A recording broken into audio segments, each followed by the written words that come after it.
Hello and welcome to Vedic Astrology. So we are on our last slide in talking about Shad Bala, that is sixfold strength of planets. Today's session would be a quick revision session, or say a summary of all the 6 times. Plus we'll just learn about a small fact. We kept it to the last was Yuddha Bal. Many astrologers calculate the Yuddha Bal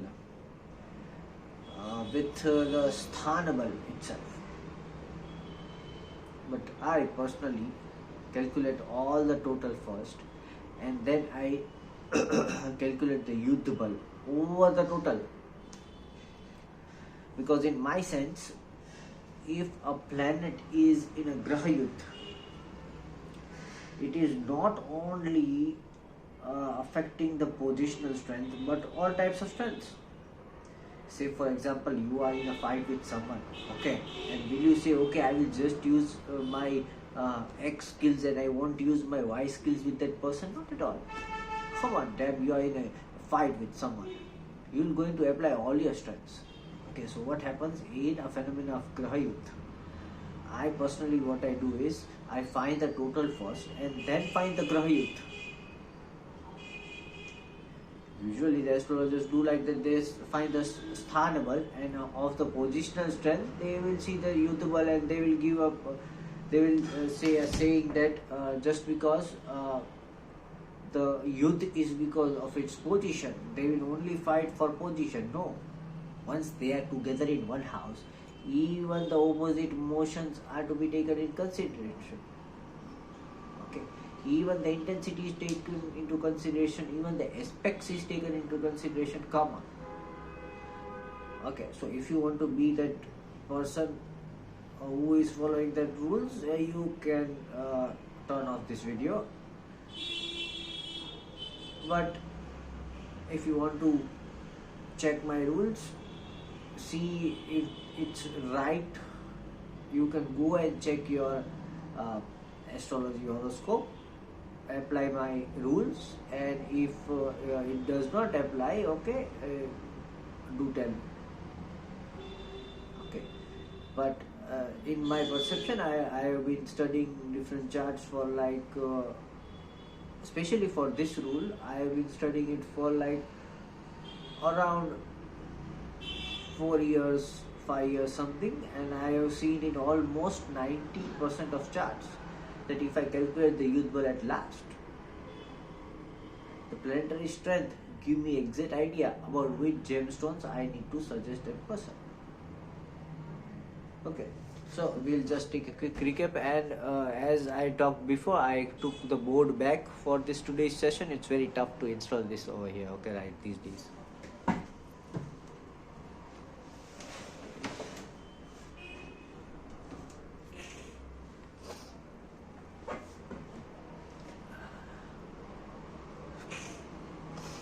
So I guess we'll go to some quick recap first, so that we can find some harmony in discussing the Yuddha Bal. Okay. So this was the board. I didn't rub it all since we did not complete our sessions on Shad Bal.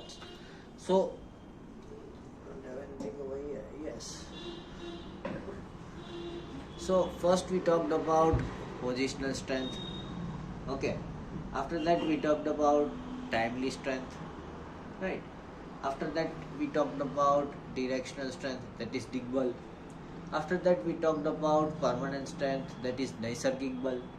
After that we talked about Drag Bal, that is expectual strength. Okay. And last but not least we talked about motional Bal, that is Jeshta Bal. Okay. So the reason I wrote Yuddha Bal over here, because in most of the literature, okay, the Yuddha Bal is calculated after the Sthana Bal. Okay, but in my perception, we calculate the Yuddha Bal after the calculation of total Shad Bals, because this is number 1, 2, 3, 4, 5 and 6. This 6 should be calculated first for the Shad Bal, and afterwards we calculate the Yuddha Bal. So Yuddha happens of the total strength and not of the positional strength. Getting my point? But still some Guru people or Jupiter based people will always follow literature and not the Venusian arts of observation. So nothing wrong with that. Anyways, so let's just recap. We found how to calculate the positional strength or Shad Bal of each planets, okay, by finding the Uch Bal, Saptavargaj Bal, Ojayugma Bal, which is Amsa Bal, Kendrali Bal and Drikkana. Okay, after that we give some points to the planets, okay, and if the planets are getting Sthan Bal, that is if Sun, Mercury and Jupiter is getting minimum 165 marks, it is good. Less than that, weak. If Moon and Venus are getting Sthan Bal 133 is good.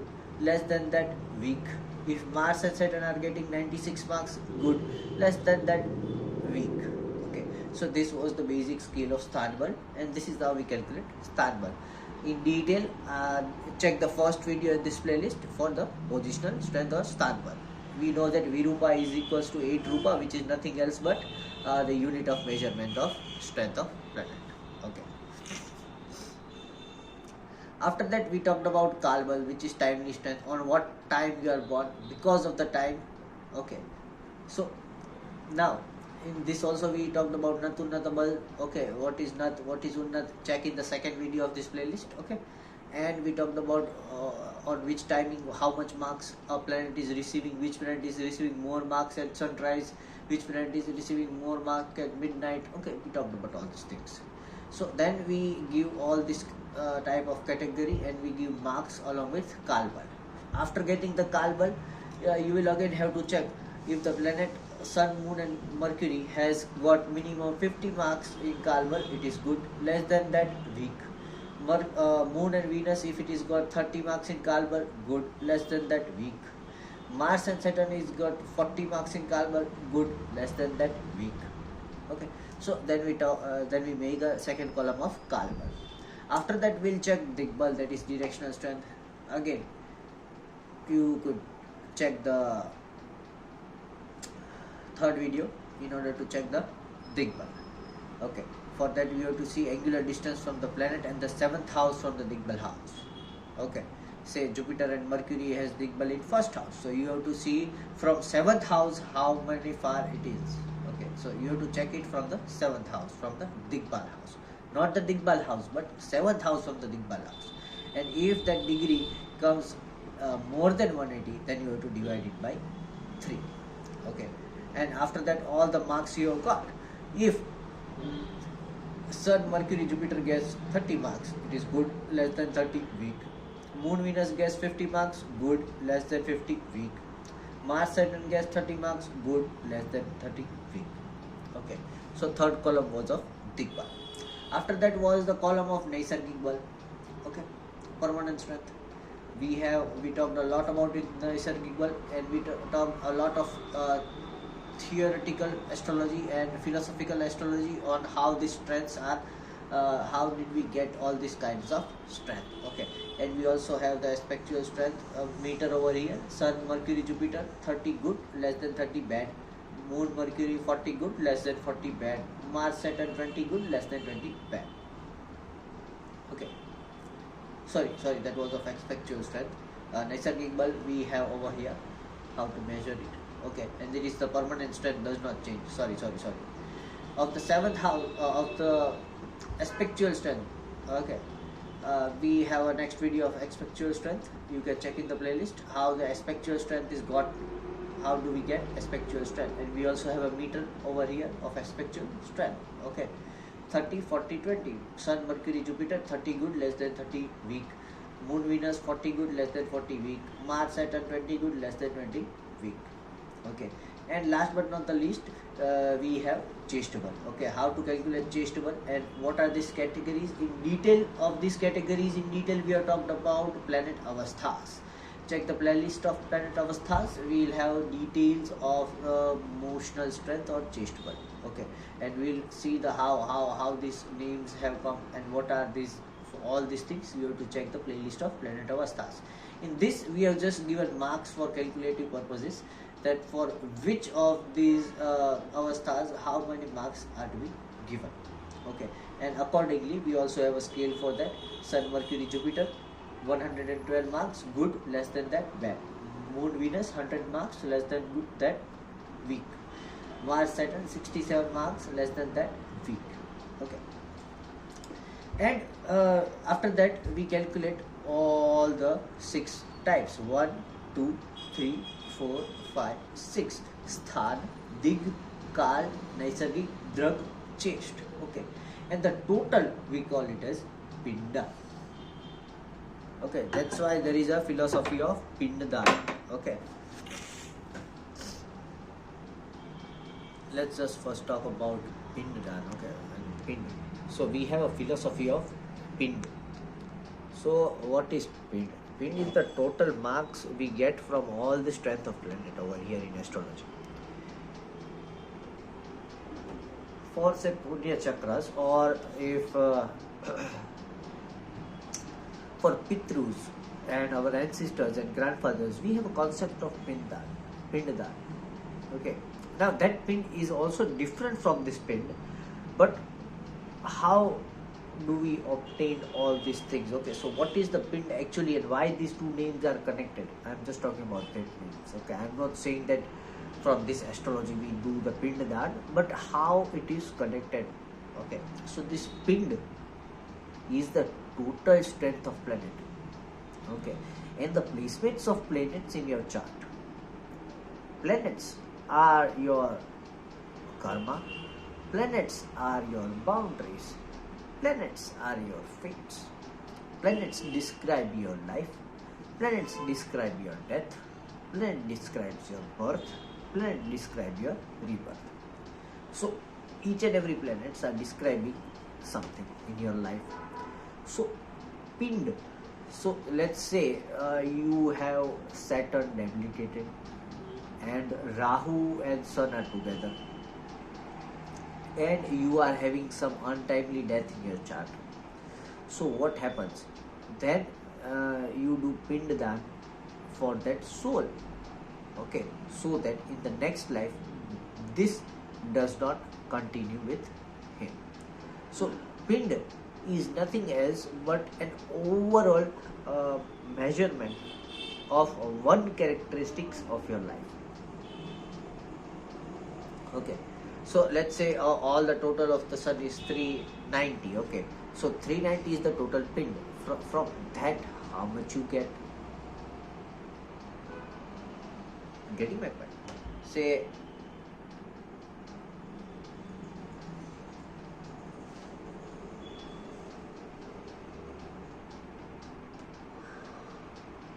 sorry,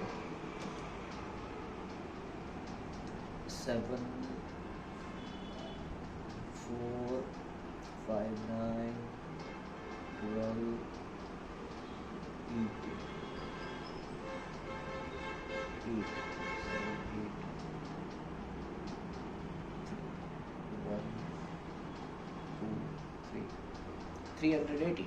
Say if sun is getting 318 marks from the total of 390, then your sun is placed good. Okay, so Pind are nothing else but the maximum marks planet strength can have. Okay, this is the easiest and the dumbest way to understand Pind. Okay, because for beginners I don't want to complicate things too much. Okay, so we'll find the most dumbest way to understand what is it. The dumbest way to understand Pind is the total marks. Okay, so it is the total marks a planet can have. How many marks you get? You have to see and calculate all the 6 items and plus and add them. Okay, and from this we know that the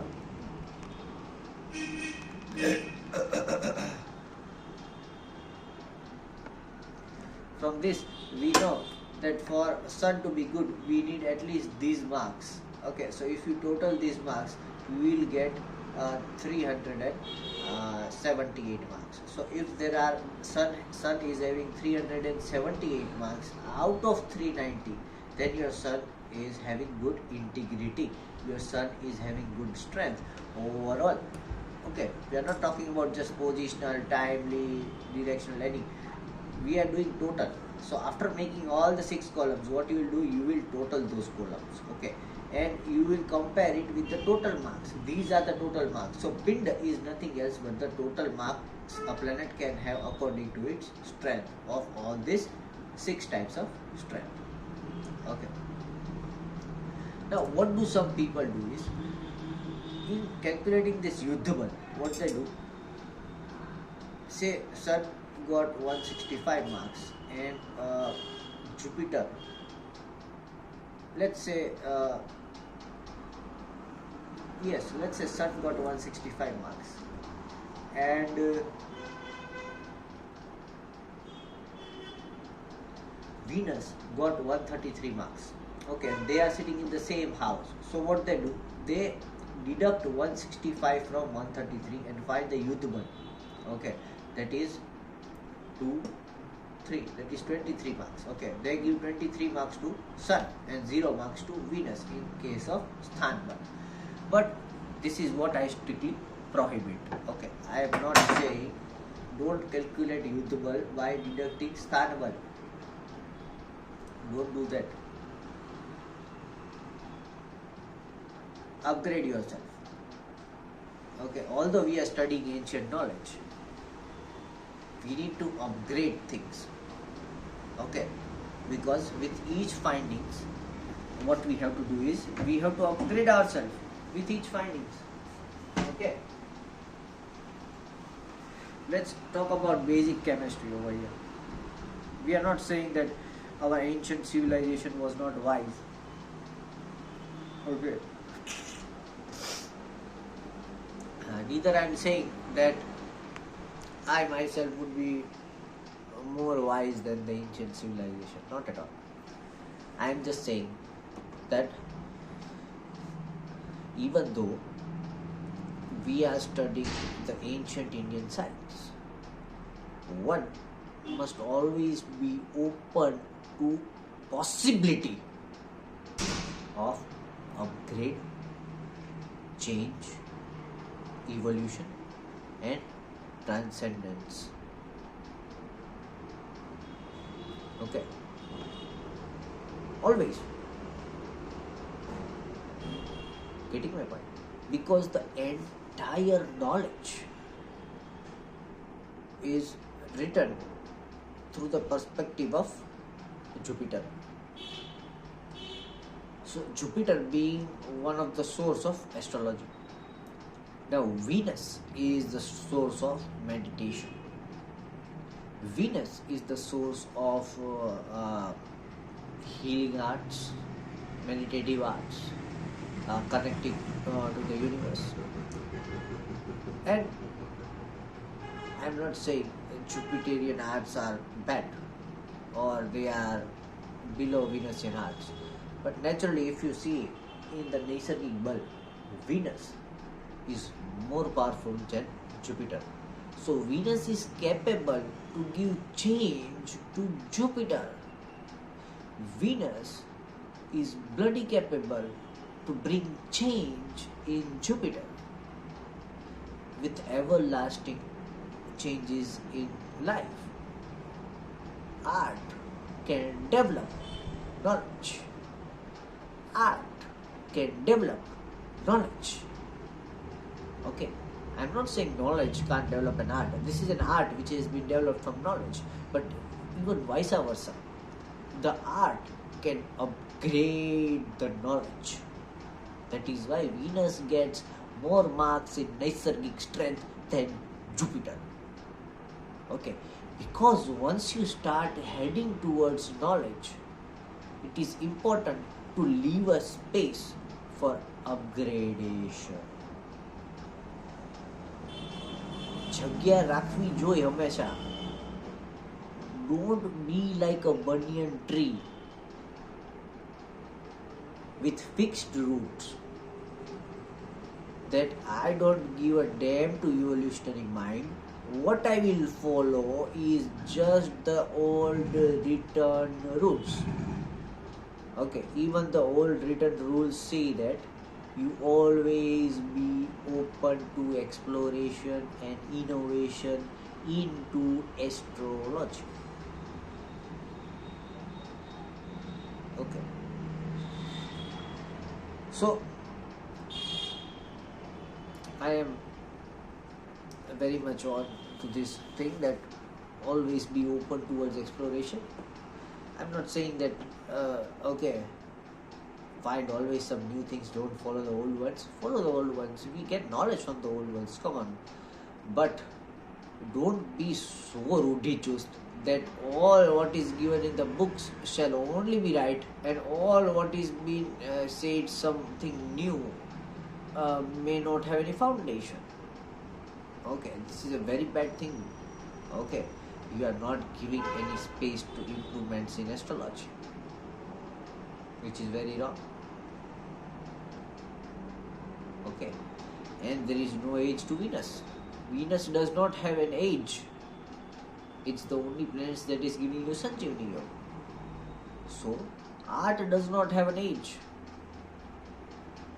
You say a 80-year-old man who has studied astrology his whole life could not develop and innovate a new thing.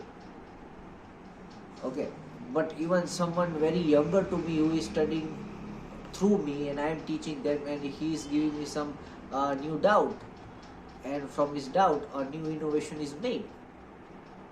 It's possible. Venus does not have age, art does not have an age. Okay.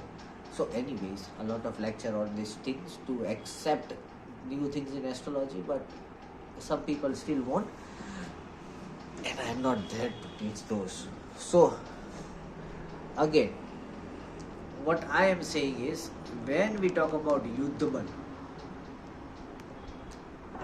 first do the summation of all these things, and after that deduct those planets to find the Yuddha Bal. Okay. If under each other's influence a planet is there, it is called Yuddha Bal. Okay. And deduct the Shad Bala of both. Okay. So deduct the Shad Bala. Don't deduct the Sthana Bal. Don't deduct the Sthana Bal. Add them first and then deduct them. Because when two planets are fighting, they will be utilizing all the strength and fighting. No, they won't say, okay, I'll just utilize my Sthana Bal. I won't utilize my timely ball to fight with you. I will not use my Naisargic ball to fight with you. I will not use my Drug ball to fight with you. Not at all. Come on. So, these spins are the total of all the planets. Okay, the total pin of Sun is 390, Moon is 360, Mars is 300, Mercury is 420, Jupiter is 390, Venus is 330, and Saturn is 300. So total marks Sun can get in all the 6 types of strength is 390, Moon can get is 360, Mars 300, Mercury 420, Jupiter 390, Venus 330, and Saturn 300. Okay, so then you have to calculate the total and find how much you have got from this total marks. Okay, and after that, if two planets are sitting in the same house, we will apply the concept of Yuddha Bal. That is, if two planets are sitting in the same house, what we'll do is,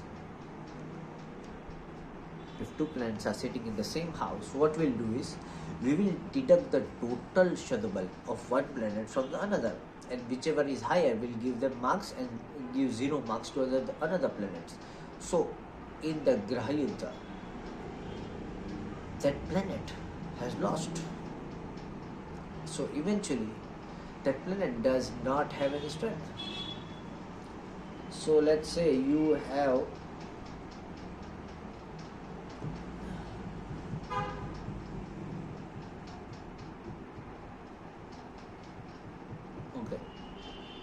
one of my friends, she is having Sun, Jupiter and Mercury in first house, and Mercury is combust, and with that I think she is also having the aspect of some Rahu or Ketu, and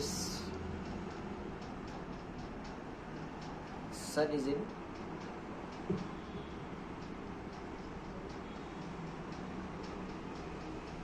I think Libra. Sun is in Libra.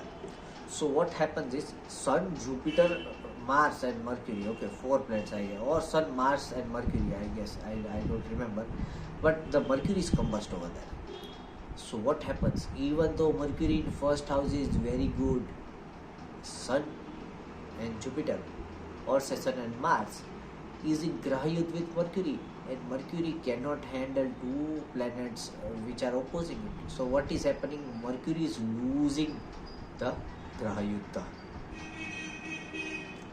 So if you see, there is a even though she is very qualified into speech abilities, into languages, she can't help she can't have communication for personal use. Okay, like she is very good at English, she is very good at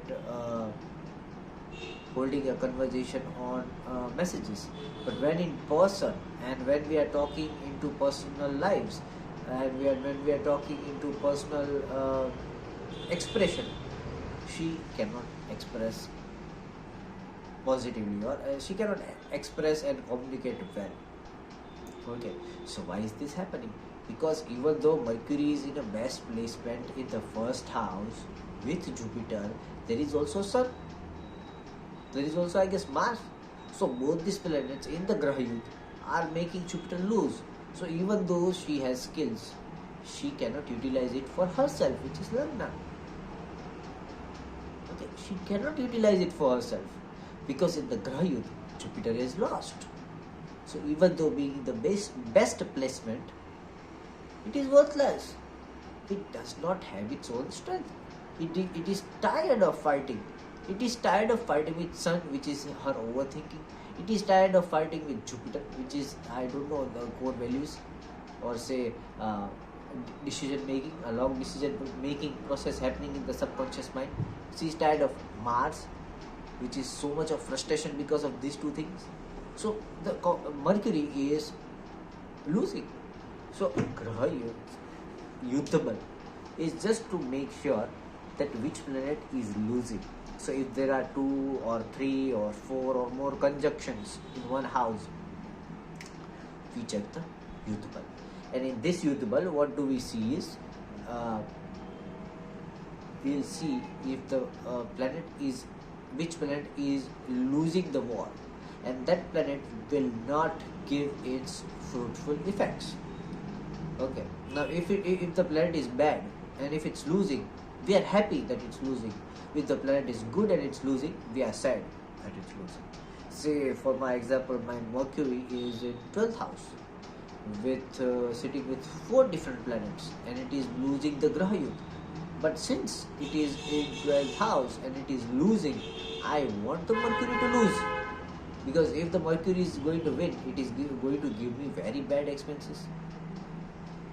Okay, so what I am doing is, I am allowing my Mercury to get lost. Okay, lose the battle, don't communicate. So talking about me also, Mercury is losing the Grah Yuddha. So what happens is, I am very bad at extrovert connections. I can't talk with 10 different people onto that very large get-togethers.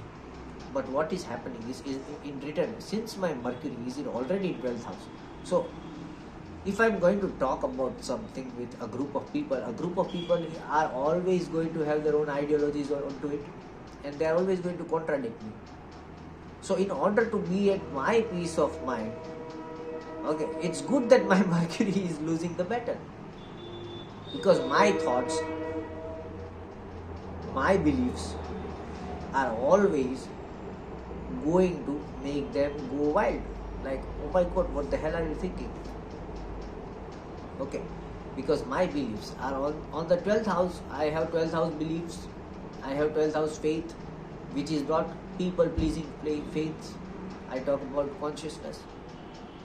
And when in a group of people, talking about consciousness is always going to create a havoc. So what do I do? It's good that my Mercury is getting lost. It's good that I'm not able to communicate in a group of people about this consciousness thing, because my belief, if I communicate to the group of people, there will nothing be else but chaos. 10 people will have 10 different opinions. 2 to 3 will say you are right. 4 to 5 will say that I don't think you are right.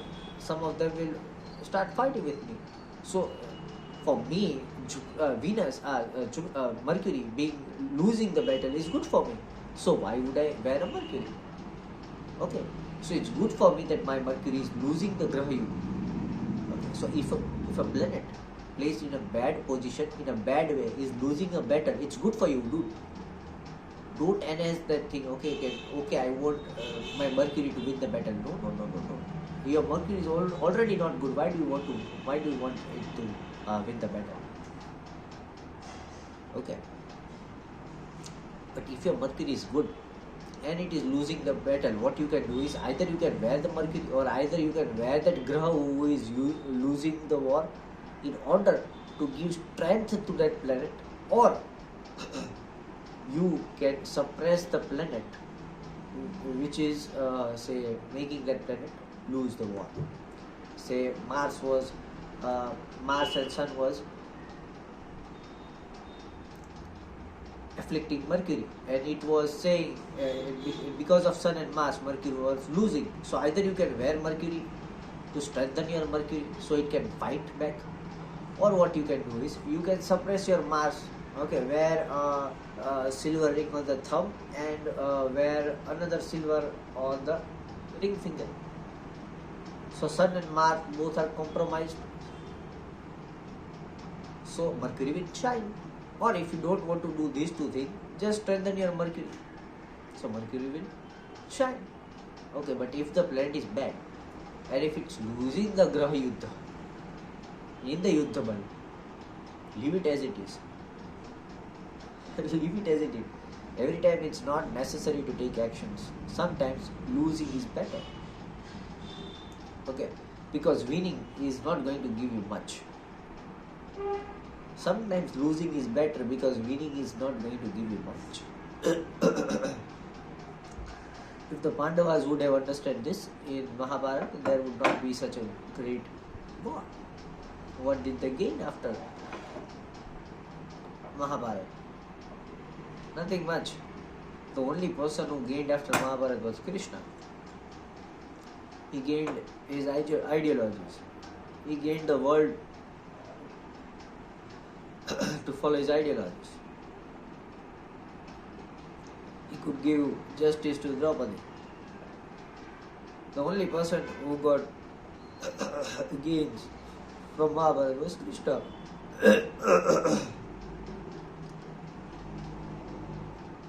Just because he could be on his word to help Draupadi. What did Pandavas gain? Nothing. They got a kingdom where all the children already had died. And after that, they all went to the forest and died. Okay, so the only person who got benefited from Mahabharata was Krishna, nobody else. Okay, not even Draupadi. Krishna had to stay by his words. He did. Nobody else. Draupadi lost all her children. So, sometimes losing a battle is better than winning a battle. And see, this was again an example that if I start pounding my ideologies and belief onto a group of people, there would be chaos. Like, understand, I would go to 10 people and say that Mahabharata was a war where only Krishna got benefited. Nobody else did. Nobody else. At the end, nobody else did. Even though today Krishna is remembered. He could be on his words. He could be on his promises. So the only person who got some benefit was Krishna. Nobody else. There was no need to fight a war, okay, because the collateral damage was even more than what they got. But I guess Krishna thought that his words were more necessary and his ideas were more necessary than the collateral damage. So he did the war. Anyways, see, I would not make my Mercury again go into this youth sthiti. Otherwise, there would be chaos around me. And they would say, "Oh my God, you are anti-Hindu." Anyways, thank you so much for joining the Shad Bala series, and I hope everybody understood how to calculate the 6-fold strength of planets, and I hope everybody understood about Yuddha Bal also. If anybody have any doubt, please feel free to come into comment section. I will reply to everyone. And yes, so I'll be rubbing off this board, and we are done with Shad Bala series. Now let's see, I would either complete the Moon series or the Drishti series ahead, or I would start some new series. You never know. So continue being on Vedic Astrology. We are happy to help you. Anyone needs consultation, feel free to contact me. And thank you very much for joining. Jai Badrakal.